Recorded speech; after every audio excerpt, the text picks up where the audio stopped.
Bueno, sucedió algo insólito, esperado, pero que llamó la atención, y es que se reabrió un concurso para ocupar un cargo clave en la justicia federal. Se trata de una de las dos cámaras federales que hay en la justicia. Las cámaras son las que justamente revisan los fallos vinculados a los casos de corrupción del fuero federal, o sea que es un lugar clave. El kirchnerismo propone para ese cargo a el juez Casanelo, ¿se acuerdan? El juez a quien Jorge Lanata lo llama Tortuga Casanelo, porque es quien investiga lentamente el caso de supuesto lavado de dinero en el que está involucrado Báez, Fariña, El Ascar, etc. Bueno, toda esta cuestión es para hablar un poco acerca de qué manera esos cargos claves en la justicia terminan finalmente determinando la suerte de los funcionarios y la impunidad en la cual muchas veces nos vemos inmersos, o al menos ese es nuestro sentimiento. Pero vamos a hablar con alguien que sabe. Está en comunicación con nosotros el constitucionalista doctor Daniel Sapsay. Gracias por atendernos, Daniel. María Julia Oliván te saluda. ¿Cómo te va? ¿Qué tal? Muy bien, María Julia, un gusto escucharte. Igualmente. Bueno, Daniel, contanos cuál es la importancia en el organigrama judicial de tribunales, tribunalicio, de un juez de cámara federal.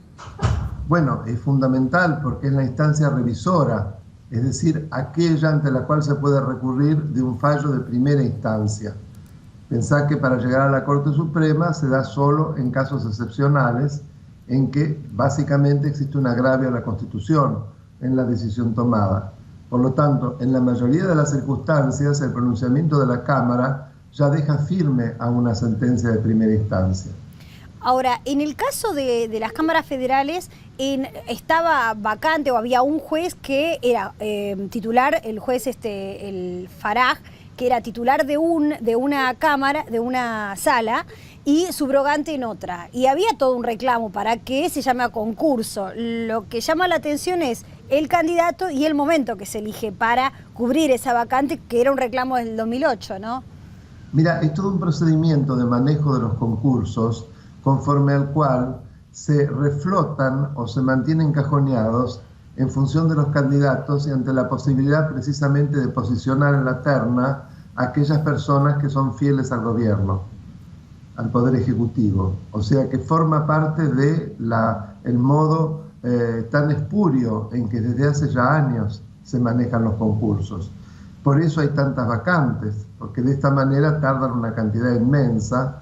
Y por eso también en muchas oportunidades, como últimamente hemos visto, el Poder Ejecutivo prefiere nombrar con jueces, de modo de así asegurarse que frente a las vacantes se integrarán con jueces que son personas designadas con un procedimiento que no es el que marca la ley para designación de jueces y que por lo tanto pueden ser fácilmente removidos y dependen totalmente de la voluntad de quien los designó.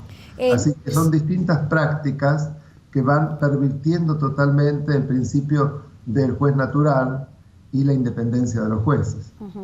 Que van corrompiendo ese sistema, me estás diciendo, no permitiendo, claro. Lo modifican, lo fuerzan y lo alteran de modo tal que se pueda siempre poner ante vacantes aquellos que van a ser serviles a las necesidades del poder al momento precisamente en que se estén juzgando delitos contra la administración pública, para que se entienda casos de corrupción.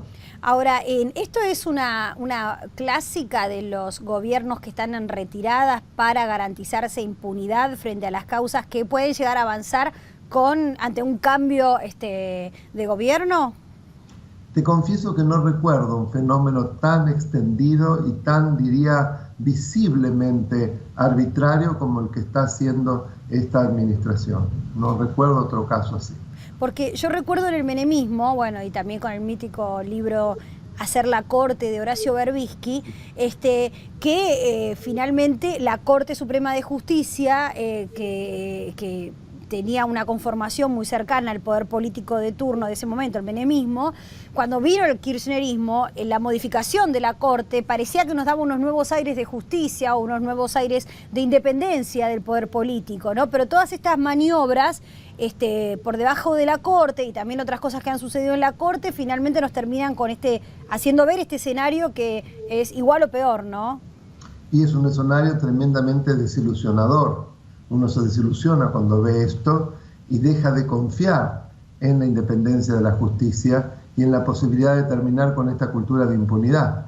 Quedan jueces probos y jueces honestos, pero cada vez son menos, y aquellos que lo son se ven acorralados por situaciones en las cuales se los trata precisamente de juzgar para violentarlos y al mismo tiempo tratar de que los demás jueces probos sepan que si van más allá de la raya les va a pasar lo mismo. Claro, disciplinar para que sean casos testigos, ¿no? Exactamente. Que disuadan a aquellos que realmente son jueces independientes. Sabzai, ¿usted cree que en realidad el gobierno lo que está haciendo con estas maniobras es garantizándose la impunidad post-2015? Y es muy difícil pensar otra cosa, ¿no? Porque parece tan claramente dispuesto en ese sentido. Cuando uno ve que se acelere en este momento la designación de esa vacante en un lugar tan importante y que el candidato sea alguien que ya ha demostrado que carece de independencia, porque el modo como ha manejado el caso Lázaro Báez, el Ascar, Farini, etcétera, es vergonzoso.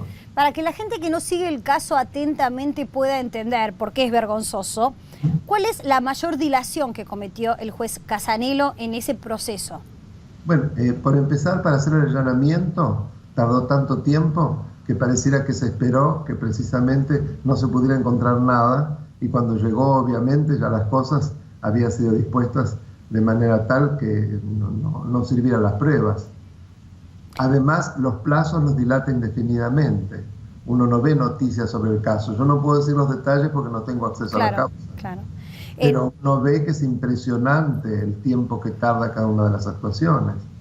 Frente a algo que solo por la investigación periodística prácticamente la mayoría de los hechos hay que ratificarlos. Bueno, por ejemplo, creo que también se vencieron los plazos para dictar los procesamientos de aquellos testigos implicados que fueron llamados a indagatoria. O sea, les tomó indagatoria, se venció el plazo y no decidió sobre el procesamiento o no de estas personas llamadas, ¿no? Sí, no estoy al tanto de eso porque ya te digo, claro, no estoy sobre la causa. Totalmente. No sabría decirlo, pero no me extraña. Ahora, la otra cosa... Lo que hace es al final una actividad que pareciera más destinada a encubrir que investigar. Totalmente. Y ahora también la otra cosa, la cosa más importante que debiera tener un juez que vaya a ocupar un cargo como el que estamos hablando es una puntuación muy buena o un lugar muy bueno en el concurso, ¿no? La formación académica, etcétera. En este caso también Casanelo había quedado sexto en el concurso, ¿verdad? Claro, efectivamente. ¿Es usual que alguien que queda sexto en un concurso acceda a un puesto de tal importancia? No debería ser así porque debería seguirse el orden de mérito. Por lo tanto, debería elevarse la terna los 3 primeros. Perfecto. Sabzai, muchísimas gracias por esta comunicación con Infobae, muy amable, ¿eh?